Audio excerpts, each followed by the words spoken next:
Boys and girls, this is the Undisputed Era. Adam Cole, Kyle O'Reilly, Roderick Strong, and you're listening to Going In Raw, baby.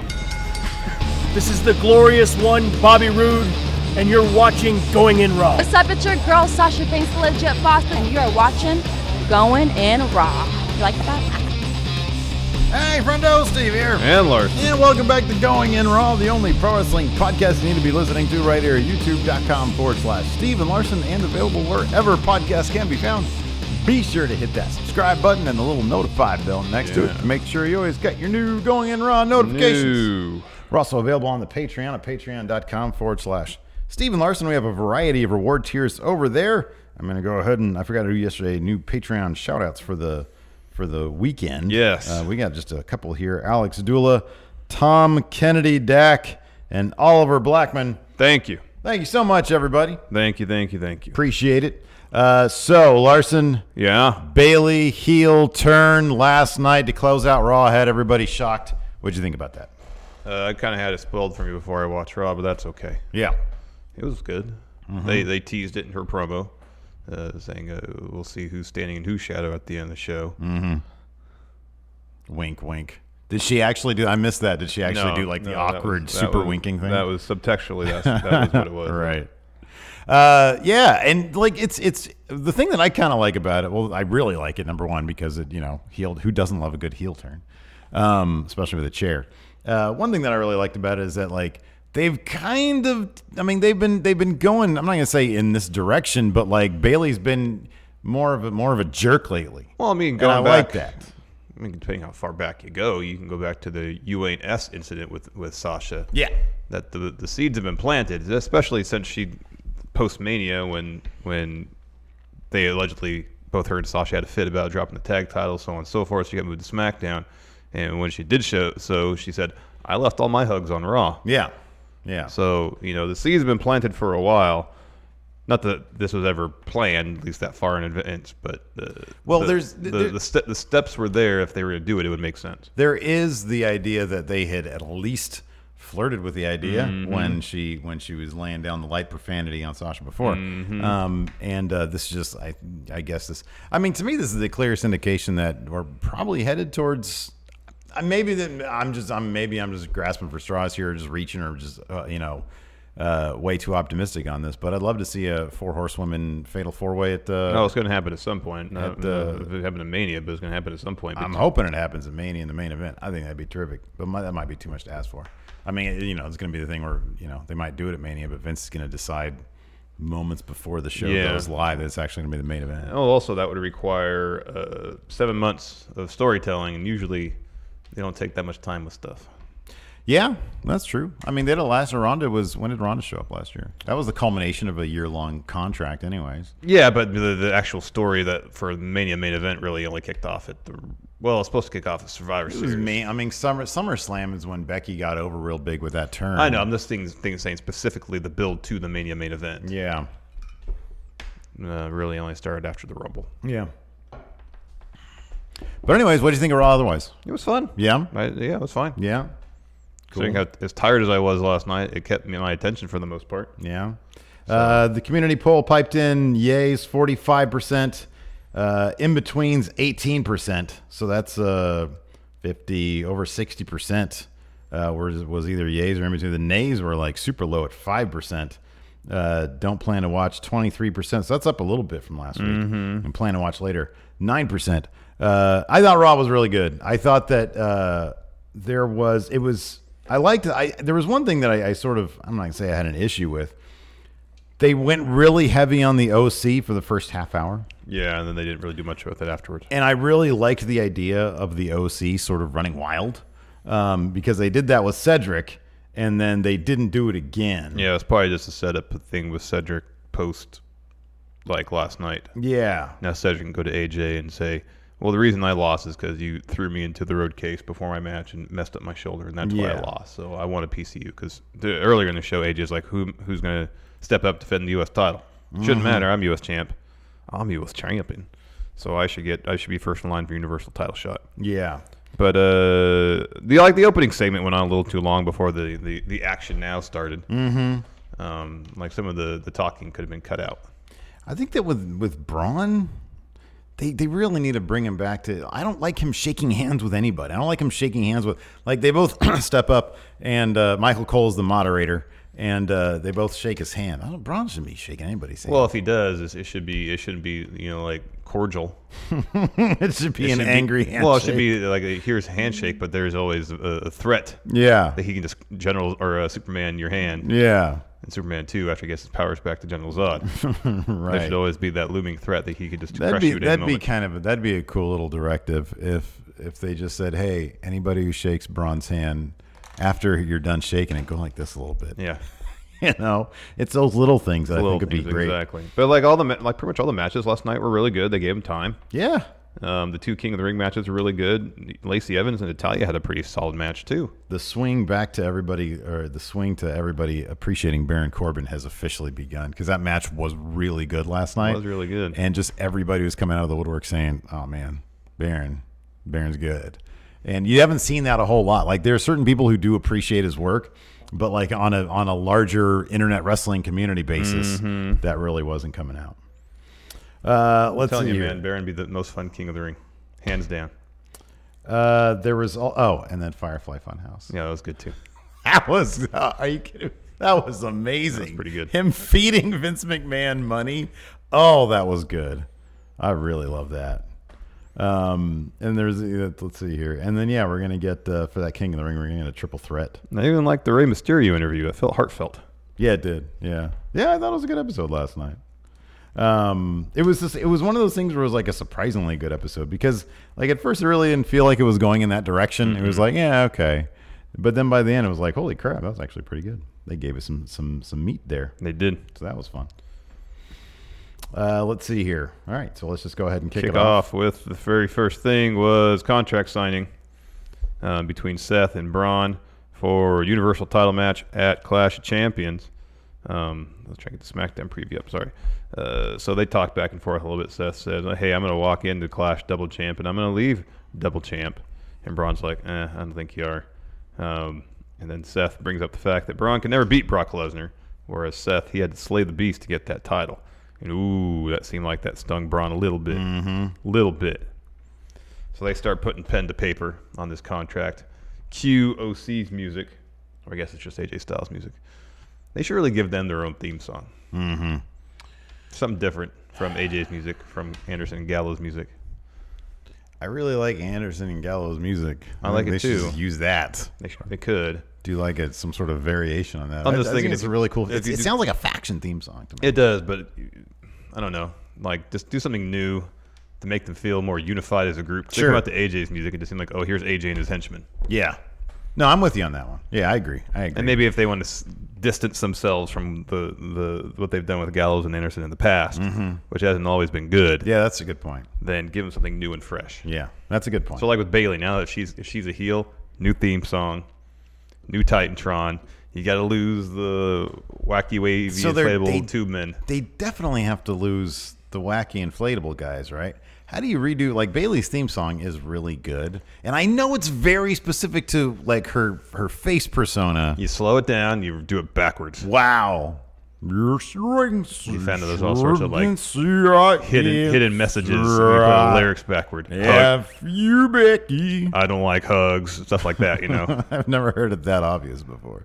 You gotta back. I don't like hugs like that. Exactly. That's what you got to do, man. That you just like, oh snap, she was a heel all along. She has fooled. Listen to lyrics backwards. Hey, we should try that in the bonus episode. Play it backwards for the people. See if we can hear any hidden messages. All right, fine. I'm going to turn bad in September. So anyways, the OC comes out. AJ talks a lot. It was like AJ talking that could have been cut out a lot because he goes back and forth about all sorts of stuff. Yeah, but you know what? I actually kind of like AJ saying, that's all he got to do is look at a title, get a title opportunity around here. Guys, don't look at my title. I really like that he was he was being playful with the club. I like that, but it wasn't just those two sentences that you said. If it was just those two sentences, right, then it would be it would have been fine. But it was a lot more action now, please. Yeah, it's one thing is to get moving. Yeah, because like he made his point and he kept on going on and on about it. Anyways, he mentions that and also says, "Well, I'm U.S. champion. I think I should be first in line to get Universal title shot. What has Braun done? He just looked at it. And then AJ asks, who's he going to face at Clash of Champions for U.S. title? And wonders why the OC didn't get a tag title shot of their own instead of a team that just got together. All very good points. And then AJ, as they're all walking the ring, says if the OC don't get what they want, no one gets what they want. And then he gets the contract, act like he's about to read it, and rips it in half. Braun tosses the table at him. AJ flops cartoonishly. That was awesome because he tossed that table. That table probably weighs all 20 pounds. Yeah. He tossed that thing, and it was a great visual. It looked really good. And then a brawl breaks out. Seth and Braun clear the ring. We go to commercial. We come back. We got ourselves a tag match. The OC taking on Seth and Braun. With AJ sort of gallivanting looming around the ring. Ringside to get involved, which he does. Towards the end, Seth gets ready to give a stomp, probably to Carl Anderson. AJ hops up on the apron. Yeah, it is Carl. Distracts Seth. Carl goes for a roll-up. Seth counters with a roll-up of his own. He gets the win for Seth and Braun. Of course, the OC hit the ring. We get a post-match brawl. They're brawling in the ring, outside the ring. Braun's doing a shoulder tackle gimmick. Accidentally dropped Seth with a shoulder tackle. I like that. He's so out of his mind on the shoulder tackles. And what was Seth doing? Like, you see him coming from like a mile away. Yeah, Get out of the way. What are you doing? I don't know, man. Sometimes Seth. He doesn't seem like he uses his for being the architect. I don't really feel like he thinks things through very much. He doesn't out there. He doesn't. But honestly, like the opening bit, it's funny. We go back to the opening bit with him and Braun and Seth just sitting there. He's so much better as a heel, and I know that's just not where we are right now. He's like wannabe face of the company guy, but I just remember him taking a seat at the contract signing before and his feet are kicked up on the table. I mean, the heels are a lot more creative license to do things that are fun. Yeah, they do, and it's much more fun to watch. Faces work better when they've got something to like chew on. Something like him. Seth is just Seth. This is too cordial between he and Braun. It is. There's nothing personal about it. They're too diplomatic, especially from Braun's point of view. But Seth should also be like, man, he keeps on wanting to make Braun like his best friend or his brother. And it's like, nah, man, this guy is like, he keeps on staring at your property. And he just wants to take it away from you like a caveman with a club. And just waiting to bash you over the head with it and pull you. And then, of course, you get the giant lump, pull you the ring by your hair and then pin you there, yes. Exactly. Yes. Anywho, so Dolph Ziggler, Bob Roode. Oh, that's right. Come down to the ringside area. They join the fight. They fight alongside the OC. Toss Braun to the ring steps. Go back in the ring. Seth gets in there to help Braun, I guess, even though Braun just laid him out. He eats a super kick from Dolph. Glorious DDT from Bob Roode. And then Braun kind of comes to. All four of the heels drop him with a magic killer. They said the commentary sold that very well. It was a very cool looking bit, too, And then AJ says, get him up, hits him with a phenomenal forearm. This kind of seemed like the OC was going to kind of run roughshod over Raw for the rest of the night. Yeah. Especially right after the commercial break? Where, Here, let's just talk about that now. Okay. So Cedric's getting set up for an interview. Of course, he's got a King of the Ring quarterfinal match. Coming up against Baron Corbin. Yeah. So he's about to talk, and then the OC just lays into him. Yeah, and they really take it to him. And throw him into a road case shoulder first. Yeah, and Cedric's really good at selling I'm hurt. Yeah. So he was doing that.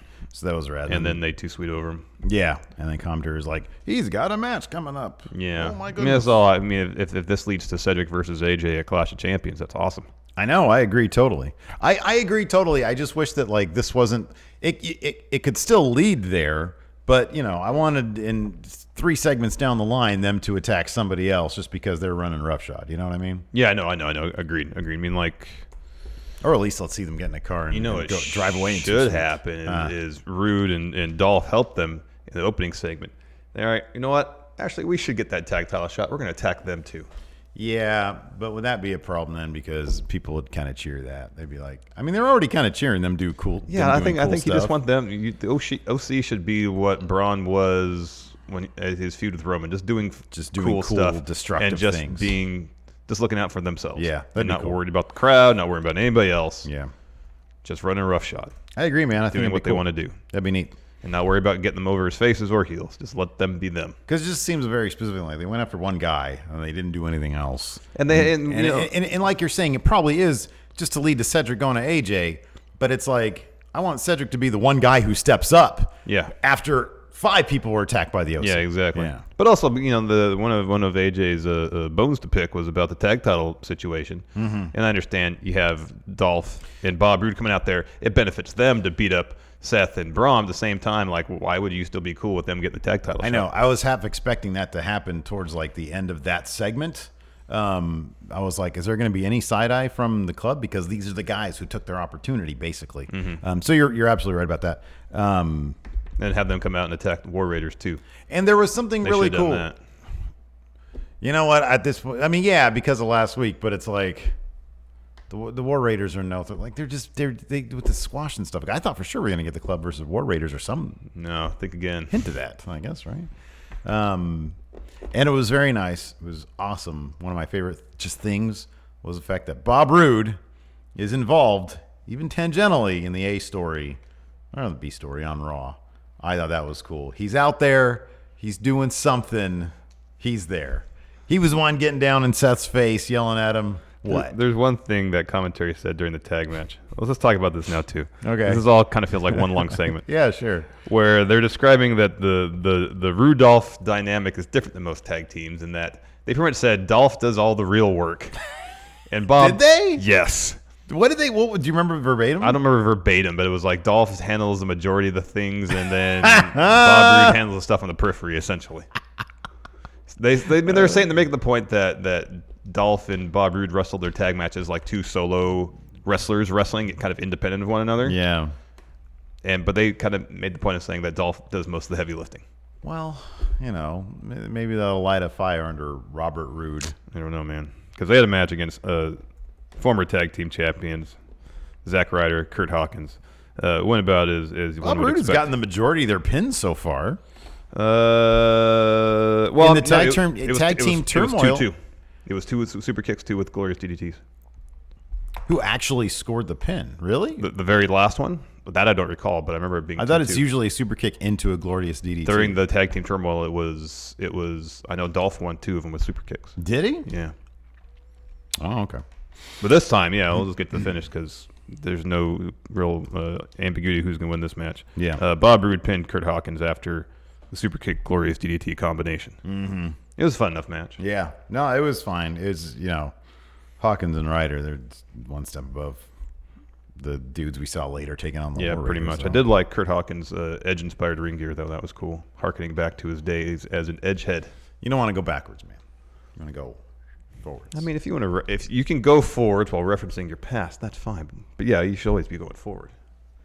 It wasn't like he came out with the super long hair and you think you know me music. On this day. Let's go back to his early theme. Anyways, Larson. Before we continue, here's a word from the sponsor of today's show, Manscaped. Have you ever found yourself in a situation where your lover has gone down to your front area only to find a huge mess of thick bush? Well, we're here to tell you that messy doesn't have to be normal thanks to Manscaped. Look, I'm going to be honest here. Okay. Shoot on me.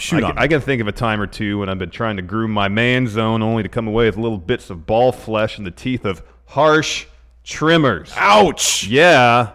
That don't keep in mind the health and safety of my ball skin, but thankfully I am here to tell you today, right now, that Manscaped has totally changed the game. Correct, friendo! Manscaped has completely redesigned the electric trimmer with their Lawnmower 2.0, which has proprietary tech that keeps your ball skin safe from cuts and snags. Yeah, you don't want any cuts and snags down there. But that's not all. Manscaped also has Crop Preserver. It's an anti-chafing deodorant moisturizer for your man bits. Ew.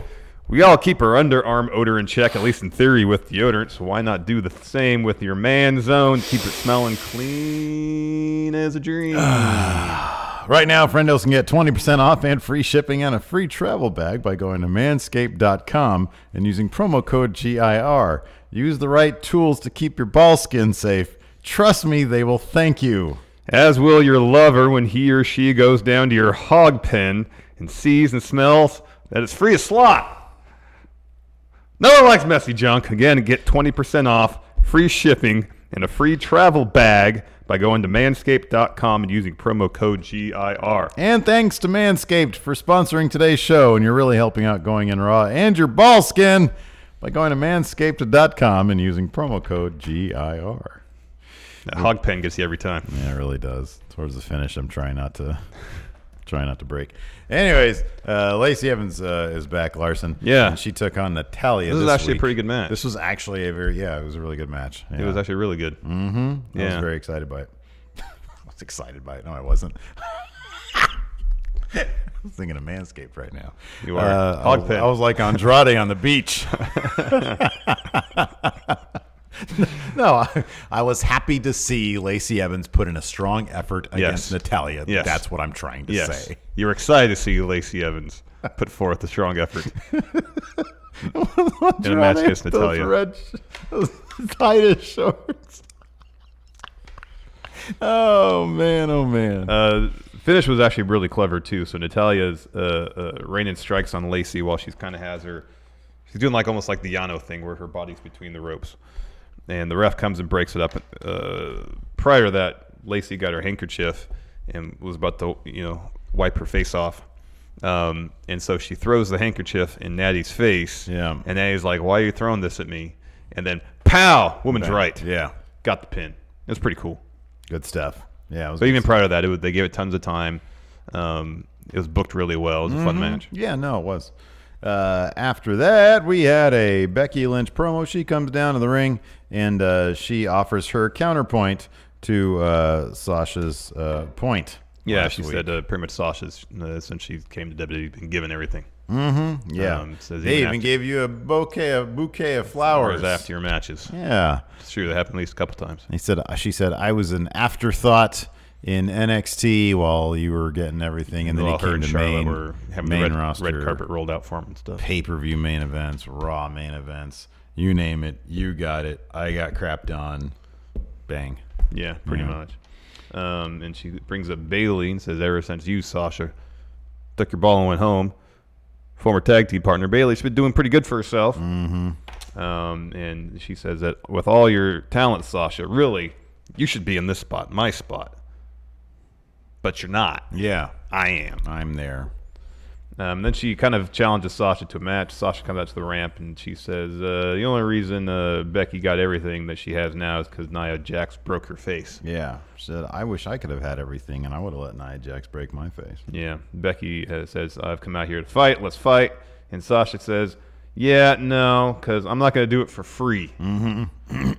I only do it for the money. Yeah. So, yeah, we'll have a match at Clash of Champions. Becky says, cool. And then Sasha says, after Clash, the man is going to be the boss's B. Mm-hmm. Yeah. Light profanity from Sasha Banks. This is a weird little bit, like, to have the Street Profits on where they are pretty much just there to throw to a commercial break. It wasn't weird because they're doing that with them. I mean, that's essentially what they do anyways. Well, I know they advertise. They advertise usually what happens on Raw, but they usually give them time to talk. And this is just literally, what do you think of that? I don't know. Let's go to commercial break. I know. It was just exceptionally pointless. It's just more. I didn't think they could get more pointless, and they managed to get more pointless. So they're not going in the correct direction. No. But it is what it is. We'll see them on Wednesday nights on USA, hopefully actually wrestling. That'd be nice. Anyways, after that, we had Baron Corbin versus Cedric Alexander. Cedric was selling the crap out of his OC attack, and Baron Corbin, of course, was trying to capitalize on it. Yeah. But before the match, Baron Corbin, of course, rubbed his grubby hands all over King of the Ring stuff, the crown. He went and stared at the throne, grabbed the crown, kind of smirked at it. Mm-hmm.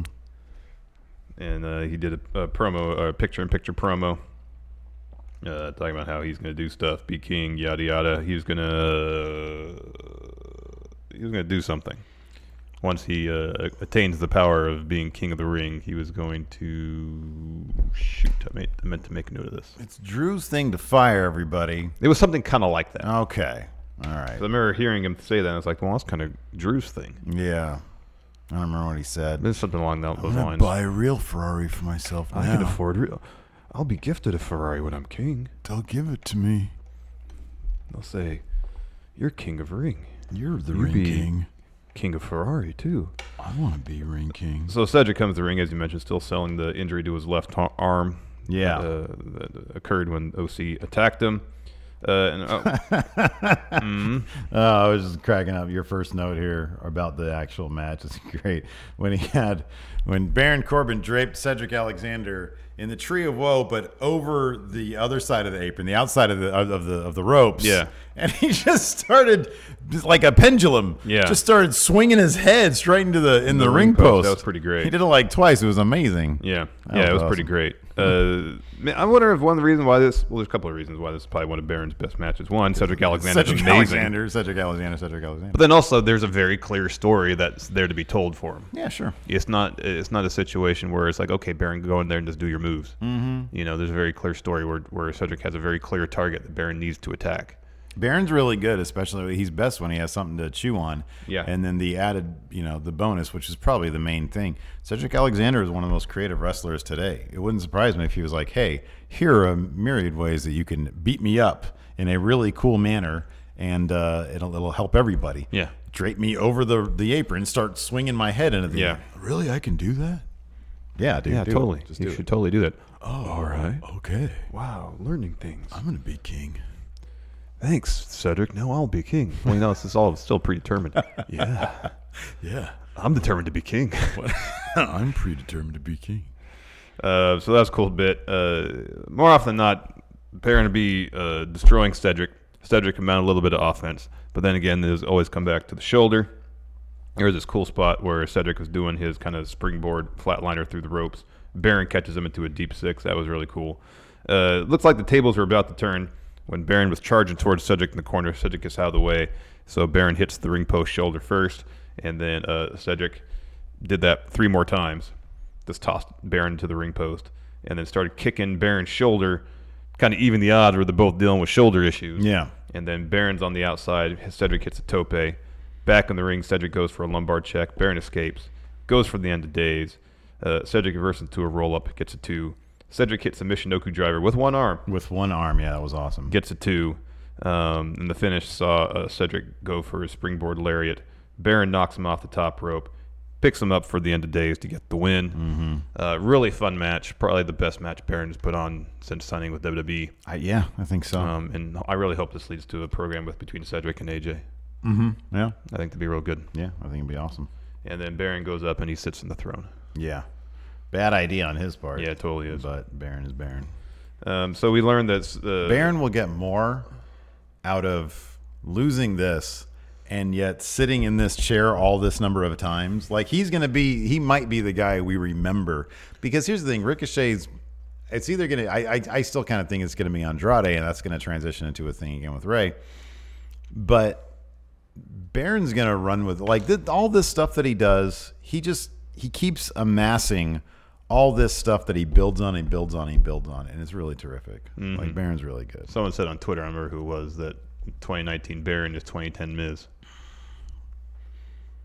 And a while back we were too many people appreciate, and I disagree with that totally. Too many people appreciate Baron. I feel like 2019 Baron is probably closer to like 2013, 2014 Miz, when people were starting to come around to him a little bit. I don't know if I'd make a Miz compared, because Miz, when we have in the past in terms of that's probably a more, you're probably right. That's probably more apropos. You're probably right about that. 2013, 2014 Miz. Post when he did the talking smack thing with Daniel Bryan, that was really good. And that's when people were like, "Oh my god, man, Miz is pretty good." Yeah. Yeah. Following the botched contract signing, Stone Cold chimed in on Twitter, and then he followed up later on saying that he'd be willing to moderate the contract signing next week at Madison Square Garden. Man, I took a huge ratings drop on straight up Stone Cold Steve Austin. Did you see Becky drop him with the stunner, though? That was impressive. No, that was awesome. That was a great looking stunner. I saw that. I didn't watch the episode. Honestly, they should just keep it to WWE people. Like, they all have personality. They all know Stone Cold. Everybody loves Stone Cold. That's what people really want to see, is Stone Cold interact with the stars of today. I know, exactly. Just keep it to WWE people. I know. No, I don't. Who's the dude from the Cleveland Browns? Baker Mayfield? I could care nothing. I care nothing about that whatsoever. And the guy had zero charisma and no personality. Didn't know how to interact with Stone Cold. The guy from what was it, the Practical Joke thing? Yeah, I don't know who he is. Neither do I. All I know is he just looked nervous. Yeah. Like, none of the WWE people are nervous around Stone Cold. You know, he's like their uncle. Get CM Punk on there. That would be amazing. That'd be rad. After that, Stone Cold volunteered, and it was later confirmed that he will be moderating the contract signing. Yes. We get a Bayley interview. Yeah, they're all making fun of Michael Cole for being a terrible moderator. Yeah. It was awesome. Bayley interview where she was asked about Sasha, and she's like, yeah, Sasha's my best friend. I don't know what she's doing. I don't really want to talk about it. Hey, I'm teaming with Becky. Let's talk about her. And then Charlie was asking, well, aren't you worried essentially that you're out there with Bayley? She main evented WrestleMania. Don't you worry, you can be overshadowed by her a little bit. And Bayley said, I'm not going to be overshadowed by anybody, much less Becky. And she says, well, by the end of the night, we'll see who's standing in whose shadow. Yes. Good stuff. No winking, but that was implied. Next squash match, Brian Thomas and Tyler Hastings taking on War Raiders. They gave the jobbers an interview. Yes. Which is always great. Yes, that's always amazing. Tyler, who's the non-honky tonk man? Tyler Hastings. He's like, I think Epico was in Discord yesterday talking about how he is one half of the tag team champions for One Pro Wrestling. Oh yeah, up in the Northeast. Yeah, they said they drove down from Pittsburgh. Okay, all right. From Pittsburgh to Baltimore for this match. I follow this awesome Twitter account called something like local enhancement wrestlers or something like that. And whenever they do one of these matches, one of these squash matches, they tell you who they are. Reveal who they are. That's cool. Exactly. It's pretty cool. There's a couple of really fun spots because the War Raiders are a really fun tag team. It's a shame they don't get to do this stuff with like in a title match. That fun splash that Hansen had against the barricade was cool. Yeah, that was rad. And then Ray Rowe powerbomb Brian Thomas onto Tyler Hastings. And the finish, of course, was a Viking Experience pop-up power slam. It's called Hansen the local. got the pin. It's called the local competitor at Local Comp WWE. Cool. And Tyler is at Ty Awesome Pro, and he was also number 437 in the latest PWI Top 500. The other guy is Brian Thomas is Brian Hardy. He's the son of Barry Hardy, who himself was an enhancement talent who competed in the 90s. This was his second WWE match. He was in June of 2012 on SmackDown. Wow. He was in an episode against Ryback. Wow. With another guy. Wow, 2012. Yeah. After the War Raiders squash match, you get a Sasha Banks interview, and she's asked if she's rooting for Bayley tonight, and then she just screams at Sarah to get the hell out of her face. Yeah, that was cool. Says, I see what you're doing here. Get the hell out of my face. Get out of my face. Next, another King of the Ring quarterfinal match. This one, Samoa Joe versus Ricochet. They each get promos before the bout. And pretty much as soon as the bell rings, Joe goes after Ricochet's leg. Sound strategy. Ground the high flyer. Yes. Yeah, this was a fun match. It was a very physical match, as it would be if you're grounding a high flyer. Yeah. There's this one sick bump that Joe takes where Ricochet lowers the bottom rope and Joe topples over and just flings himself completely over the top rope into the mat. That looked nasty. Yeah, like it hurt. Yeah. Great Joe Uranagi in the corner. Who hits the best Uranagi these days, man? Oof. Who just had like a killer one that we saw? Montez Ford did on NXT. Boy, that was a good one. I don't know. It's hard to top Joe's corner one, man. I know, it's pretty great. People are charging to him. He just picks him up and says, sit your butt. It's like a Street Fighter move. Yeah, it is. It's good. And he tosses Ricochet out to the floor, hits an exploder into the barricade, puts him back in the ring. Ricochet kicks out. There's a kick that sends Joe out of the ring.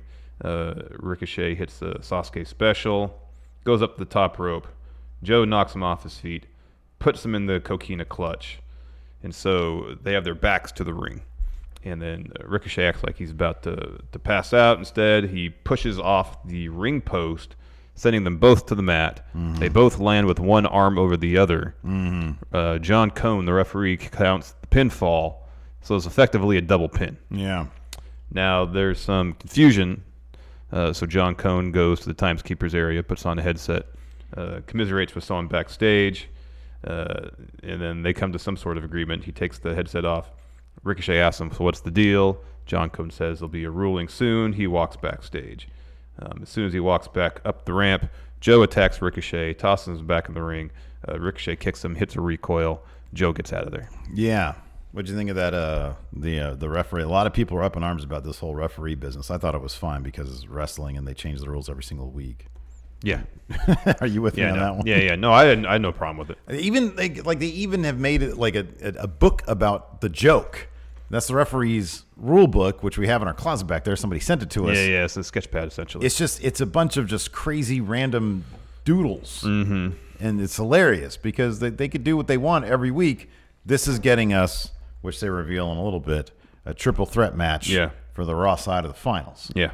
Which I think is going to be really cool. I think it's fun. I think it's fun. Yeah. And if the idea is to have Ricochet win, then you're really stacking the odds against him by having him face 2 heels, not just one. And 2 big heels, too. Yeah, 2 big guys. Yeah. I know. Next, Seth and Braun are backstage. Seth is like getting dressed, I guess, from what little action he saw to start the show. Braun tells Seth that he's unhappy that Stone Cold's going to moderate the contract signing next week. He said, I watched the Skype call where he put you over. Which is great. Which is hilarious that Braun is like paying attention to Raw. I know. I was there. I saw it. What are you up to? Braun shouldn't care if there's 15 people coming at him. Whatever you do, you know. Well, I mean, in the end, he says, I don't care what Stone Cold does. If he gets my way, he's going to get these hands. These hands. But still, stop whining. Exactly. My goodness. Braun shouldn't whine. Firefly Funhouse time. It kicks off with Bray apologizing to Finn for what he did to him. Devil Vince pops his head in, tells Bray, how dare you book yourself into a title match at Hell in a Cell. How dare you, how dare you challenge Seth or Braun at Hell in a Cell for the Universal Championship? Yeah. And he's like, oh, it's okay. He said, you're. He's like, wait, no. Because look what I made. And it's just, it's like a fat bunch stack of of money. It's like an Epico stack of hundreds. And so he starts feeding the money into Vince's mouth. Well, first, like Puppet Vince looks and he gets dollar signs in his eyes. Yeah. And then he starts feeding him the $100 bills. Oh, and then man. Devil Vince is satisfied. He's making the company money, Vince. Yep. It's pretty funny. Oh, that's so awesome. It's funny because I think it was Ringside News, which is one of our favorite sources of information. I say that with such a wink. They said that their headline was "Hidden Meaning Behind Bray Wyatt Feeding Vince Dollars." And I'm like, what? There's nothing hidden about that. That is the most blatant metaphor possible. Yeah. And all they did was they quoted Dave Meltzer, like just, talking about that. Oh, Ringside News. I love you. Anyway, another great episode of Firefly Funhouse. Next, Corey interviews John Cone. I will say this about Firefly Funhouse, though. They use the silly filter. Yeah, no. I'm not a huge... It made me think, oh, man, they're doing these sort of, like, less thought out. I mean, they're rushed. getting the... Yeah, it's more of a WWE production as opposed to a Bray Wyatt production. Yeah. I'm sure he's the guy who's dictating what's being said, but the... the effects. He's not in there necessarily editing it. Right, exactly, yeah. Corey interviews John Cone. John Cone's about to tell him what's the deal. Baron interrupts, and he says, I think both Joe and Ricochet should both be eliminated. It's double pin. They both lose. John Cone says, no. John Cone had some attitude on him. Yeah, man. I thought that he should have been more like just regular referee. No, man, attitude. All attitude? Yeah, man. Yeah. Heel ref John Cone. He says, no, they both advance. Next week, you get triple threat, Baron. Yeah. What? Why? I don't get it. That's what he did. It was awesome. I think he threw a shirt or something or a towel. I don't like it. After that, we had Rey Mysterio talking about his son, Walter. Yeah, he says, Walter, I was going to retire, and then Walter convinced me not to retire. I was this close to pulling the trigger on. There's a great Walter shirt at Pro Wrestling Tees. Yeah. It's that one picture of him just sitting there with like the PWG title and another title. Probably Progress or something. Yeah. It's just him just sitting there, but it's on black and it's like all kind of punk looking. It says Independent Wrestling or something like that. I was this close to getting. Instead, I got that awesome Joey Janela one with the skull and like the stuff. And then I got a Cal Jack shirt. Good. With the Pro Wrestling Tees. I think that sale is ending, in 6 minutes. We have a sale we're going on right now. A Friendo Market goes till 4 p.m. Pacific time. FriendoMarket.com. You get 20% off with promo code ELITE. Elite. Go now. We Till 4 restocked. o'clock. restocked the SLAYEST shirt. We got a did. couple orders on that last night. Yeah, too. we did. So, yeah. So this actually seemed very genuine and very heartfelt. Saying, usually it's parents who are encouraging their children to follow their dreams, but in this case, it was my son doing that for me. Yeah, my son Walter encouraging me, and he was very touched by Walter, his son. After that, we had sort of a meaningless match, and it kind of irritated me, to be honest with you. Why didn't they give Cesaro the night off? He just flew back from Wales. Or at least a win. That too. I agree with you completely. I don't think Cesaro cares if he gets a win or a loss, but it's like, what? Well, yeah, dude. He just got in. He had like a killer match with Ilya Dragunov, our favorite, and then they bring him in. Hopefully, he got to fly the corporate jet with Triple H. Yeah, you'd hope so. Oh, you know, we booked you economy. Sorry, last row. It's economy plus, but Last row on the plane, but you know that's the safest part of the plane. You can take some. If it gets cut in half, you'll be good. You'll be fine. Yeah, he took on The Miz, but yeah, it was pretty much a meaningless match. It was fun. Yeah, no, it was like Cesaro was incapable of putting on a bad, not fun match, I think. But yeah, Miz got the win with the skull-crushing finale. And only one of them. When's the last time he pinned anybody with one skull-crushing finale? Oh, I know. Yeah, I didn't even think about that. Oh my God, you're right. Yeah. And commentary spent the whole match talking up Cesaro's great match at TakeOver, and then this is like a 6-minute match. Yeah. And it takes one skull-crushing finale for him to get the loss. That's pretty lame, Millhouse. Yeah, that's kind of lame. Finally, our main event. What do they call this? The Women's Champions Showcase. Yeah. So with the tag champs, Nikki and Alexa taking on the singles champs from both brands, Bayley and Becky Lynch. What? Sorry. Alex C. in here said Dominic Mysterio is coming on well. He had a killer 40-minute match on Saturday.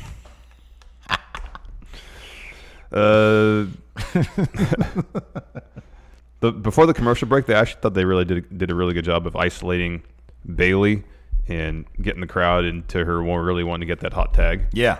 Even before and after the commercial was great. I guess it was more so after, sorry. So before commercial break, Bayley and Becky, they clear the ring. Cue Sasha's music. She walks out to the ramp. Mm-hmm. Back from commercial, Sasha is now ringside, and this is when they do this great stuff where Nikki and Alexa are tagging in and out, isolating Bayley. Mm-hmm. Like Nikki's talking trash to Becky. Yeah. Bayley just can't get that hot tag. She finally does. Becky's in there. She goes after Alexa, hits a top rope leg drop, goes for the pin. Nikki breaks it up. Becky kicks Alexa in the corner, and then Sasha comes into the ring, hits a backstabber on Becky, tosses Becky into the ring post. Sasha goes and gets the chair from under the ring, starts hitting Becky with it. Bayley gets in the ring, grabs the chair from Sasha, and almost looks like she's going to hit Sasha with it. Gives her a little bit of a smile, turns and starts wailing away on Becky. Oh, man. And the crowd was going bananas. They were into it. I was watching live. I had to run an errand right before the show was going to end. I was almost going to be like, I'll catch the rest later. So glad I didn't. This is the joy of live TV, man, is that you get these moments and they happen and they're just fantastic. And of course, immediately Twitter starts blowing up. Oh my God, she was like the #2 worldwide trending topic or whatever on Twitter. So yeah, I thought it was great. Little smirk and everything. And then they had a .com exclusive thing where her and Sasha embrace. They walk up the ramp, hand in hand or whatever. It was really terrific. Yeah. That's pretty cool. So I'm looking forward to seeing Bayley on SmackDown tonight. Assuming she's going to show up, and I think it'd be a wise move, man. They got people's attention. Yep. Get them over to SmackDown. Time to capitalize on it. Speaking of which, let's do a SmackDown preview. Yes. How about that? Oh, look at that, and there it is, the one for Bayley. I'll kick things off. Ali clashes with Elias in King of the Ring quarterfinal action. SmackDown's portion of the King of the Ring quarterfinals includes what is sure to be an intense battle between Ali and Elias. In the first round, Ali advanced by defeating Buddy Murphy in a hard-hitting, high-flying affair, while Elias had an assist from Shane McMahon in ousting Kevin Owens from the tournament 2 weeks ago. Who will emerge victorious and move one step closer to the crown? Probably Ali, because Kevin Owens is going to be all over that match. Yep. Next, Chad Gable battles Andrade, hopefully in his new Rojo attire, his little tidy reds, in King of the Ring quarterfinal showdown. The Blue brand's other King of the Ring quarterfinal bout pits Chad Gable against Andrade. After weeks of Shelton Benjamin mocking him for his height, Gable showed his former tag team partner that size isn't everything by eliminating him from the tournament. Andrade is going to show Chad Gable that size is in Size fact does everything. matter. No. Let's see. But the Olympian's path to the crown now runs through Andrade, who is riding high after a string of victories over Rey Mysterio and a win against Apollo Crews in the first round, along with showing off his massive hog on the beach with Charlotte Flair, who will claim the final spot in the King of the Ring semifinals. Will Roman Reigns apologize to Daniel Bryan? Last Tuesday, Roman Reigns revealed that despite Daniel Bryan's insistence, Eric Rowan was indeed behind the heinous attacks on the big dog. In the wake of this revelation, it still makes no sense. Like you have a Rowan lookalike. There's grainy footage of someone that looks like Rowan doing the attack. Just stick with the story you've been telling. Can they at least explain away NWO Rowan Maybe, tonight? I guess. It turns out he had an alibi. He was at H&R Block. There you go. I don't know. It's not even tax season. In the wake of this revelation, the furious Bryan slapped his ally and continued to insist that he had nothing to do with the attacks. Reigns, appearing to not buy Bryan's story, silenced the planet's champion with a thunderous spear. Despite the evidence pointing to him being guilty by association, Bryan maintains that Eric Rowan acted alone and claimed that he still deserves an apology from Reigns. Will the big dog forgive him? Will Kofi Kingston be out for payback after Orton's vicious attack? Last week on SmackDown Live, Randy Orton sent WWE champion Kofi Kingston into a rage by once again targeting the champion's family, this time by reading a letter allegedly from Kingston's son, Walter. Kingston's fury seemingly played right into the Viper's hands as the WWE champion charged to the backstage area to brawl with Orton. WWE's Apex Predator took advantage of the close quarters, driving Kingston into the floor with DDT. The WWE champion is sure to be looking to make Orton pay ahead of their title showdown at WWE Clash of Champions. Will he be out for Retribution tonight, though? I don't know. What will be the fallout of Bayley's shocking attack on Becky Lynch? You ain't life profanity. SmackDown Women's Champion Bayley shocked the WWE Universe on Monday Night Raw when she viciously attacked Raw Women's Champion Becky Lynch, smashing the man repeatedly with a steel chair. Initially, Bayley snatched the chair away from Sasha Banks, seemingly preventing the boss from doing any more damage to Lynch, but after flashing a sly smile to her former tag team partner, Bayley began waylaying Becky with the weapon. Bayley is undoubtedly still focused on her championship defense against Charlotte Flair at WWE Clash of Champions, but what lies ahead for her after she's likely incurred the wrath of the man? Find out tonight. SmackDown Live, 8/7 Central, USA Network. I was going to check the while you go to questions. I'm going to check the numbers on that segment. I'm always curious about WWE's YouTube. There you go. Terrence Thompson says, I'm going to tweet Steve my motivation for Bayley. All right. He's got an idea. Okay. Brandon Oltreas, can't find where to become a channel member. Help. There should be a join button, except it's not there on mobile, I believe. Sometimes it's like hidden in mobile, and some people have been able to find it. But yeah, it's just the big button that says join. Join. So the OC interrupting the contract is at 1 million views. Bayley's heel turn, which went up around the same time. Okay, so 715,000. I'm surprised that didn't take the. I wonder if more. Yeah, I don't know. I wonder if more people tuned into this maybe on TV than. I don't know. I don't know either. I don't know. Chris Velites, love joining the stream. My volume's still set to full from music yesterday, and Hogpen and Ballskin talk at full enthusiasm. Heck yeah, man. Not KM. Is there a new episode of Alistair's Door tonight? I don't know. He hasn't been on in a couple weeks, right? Why is no one coming to my door? Lay on his platform. Yeah. Yeah. Let's do it that way. Epico says, Going in Raw exclusive. Here we go. I know Tyler. We're talking about Tyler Hastings, the jobber. Personally, he made $500 for the night.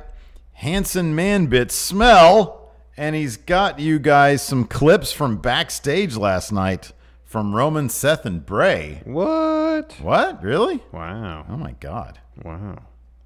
Brandon Ultreris, anyone catch Rambling Rabbit holding a help sign? Yes.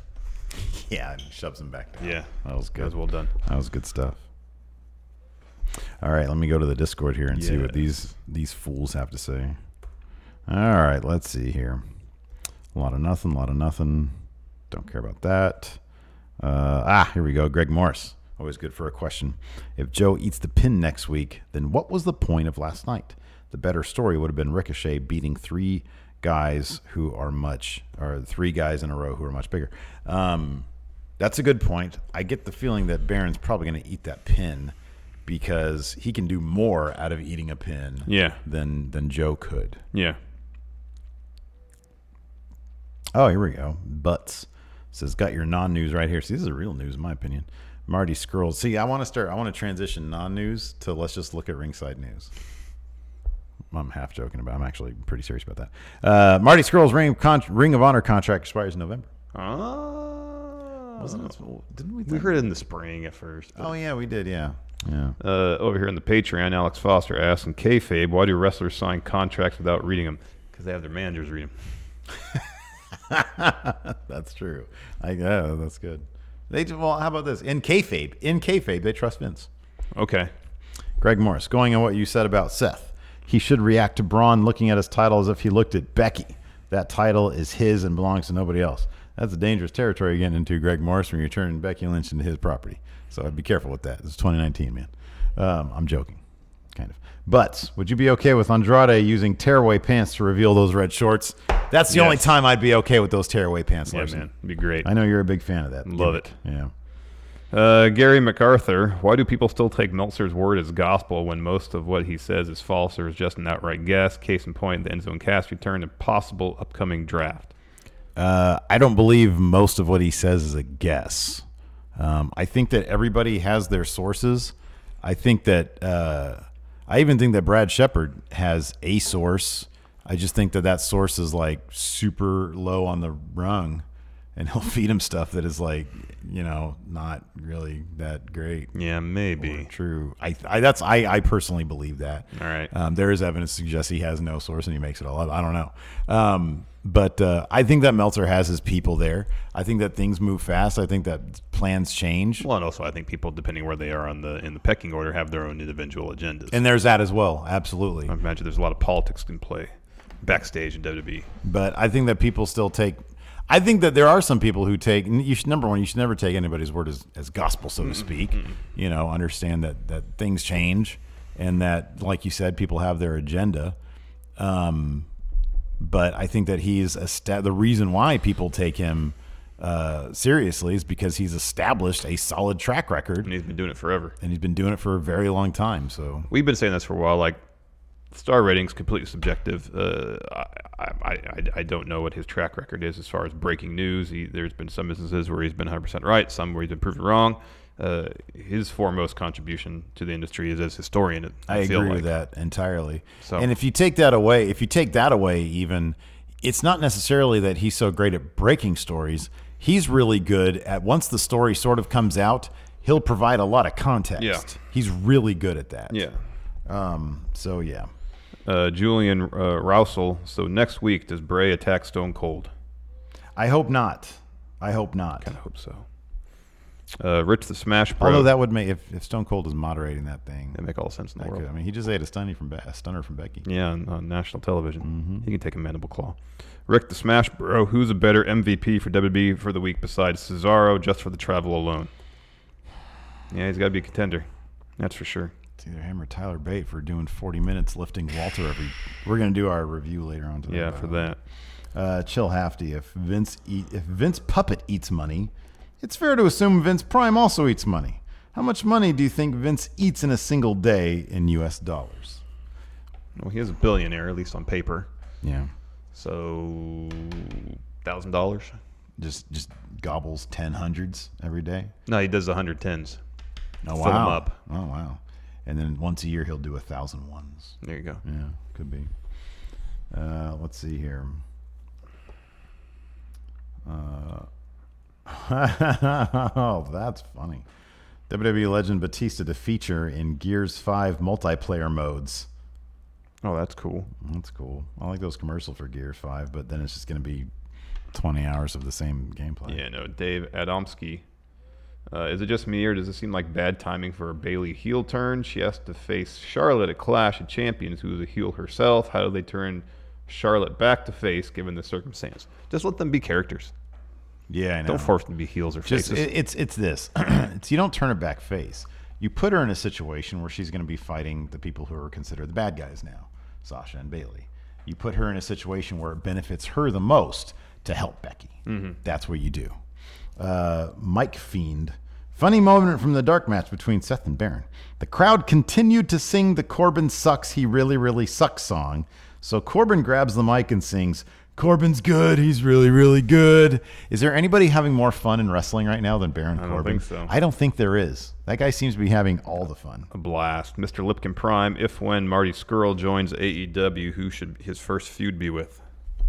Well, Hangman Page has tweeted at him that he's not returning his text, so after Page has a feud with Pac, it's time to have a feud with Marty. I'm cool with that. That'd be good. I like that. The big question is, does Marty, assuming they're available, does Marty bring all of Villain Enterprises over with him? I think it's been a pretty cool faction. Yeah. Yeah, it depends on the contract status. I mean, I'm guessing AEW would love to have Brody King. Yeah. He's young. And Flip, of course. Yeah, and Flip. Yeah, totally. On PCO, he's scary. He is scary. Yeah. He's the guy telling him to stop doing the suicide dives onto nothing, though. I'm not huge on that, Breaking man. his face. It's like the bottom line is, I don't care how old you are. I'm sorry, I do care how old you are. Like, if you're 50 years old, you shouldn't be doing that stuff. If you're 20 years old, you shouldn't be doing that stuff. Let's see here. Snake Sosa adds, the join button can also be hidden if you are using certain extensions. I use YouTube Center, and it doesn't show the button. Interesting. Blake Whitehouse says, so we're totally getting AJ versus Cedric in Cedric's hometown of Clash of Champions, right? Yeah, that's right. Cedric is from Charlotte. That's where Clash of Champions is happening. Yeah. That'd be pretty huge. Oh, Chris P. Bacon, with Bayley turning heel last night, which was described as long overdue. What is one heel turn and one face turn you like to see that you find long overdue? God bless Chris P. Bacon out. Okay, wait, hold on. Did we get word on Chris P. Bacon's shoot name? Oh man, the mystery continues.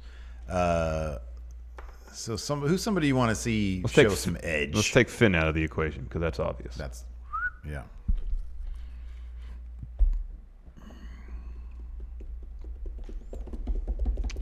Something feels like they've been a face for way too long. Kenny Omega. You can go back to being a bad guy. Yeah. It's more fun that way. Yeah.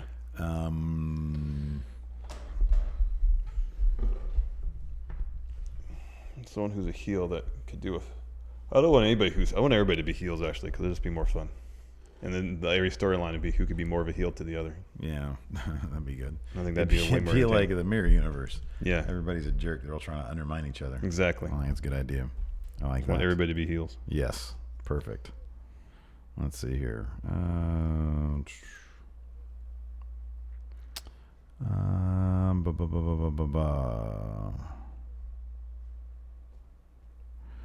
This is a good point. Kane Carnage. I mean, this is just a point he's making. I hope this Fiend push is something WWE can learn from. Bray is actually immediately fighting well-known talent like Finn, and now either Braun or Seth. Meanwhile, Viking Raiders have had 3 months of jobbers. Yeah, man. They need to do something. They need an actual feud. So, anyways, what do we have coming up? We're going to look at Ringside News today. I guess so. You've declared that's what. Are we going to play Kayfabe Corner with Ringside News? Yes, we should. Absolutely. Anyways, thanks everybody for tuning in. We really do appreciate it. And then, till next time, we'll talk to you guys later. Goodbye. Be a part of Going In Raw today at patreon.com/Steven Larson. Starting at $1 a month, you can enjoy Going In Raw ad-free, gain access to the daily 30-minute Going In Raw post-show, exclusive merchandise, and so much more. Support Going In Raw today. Click the link in the description.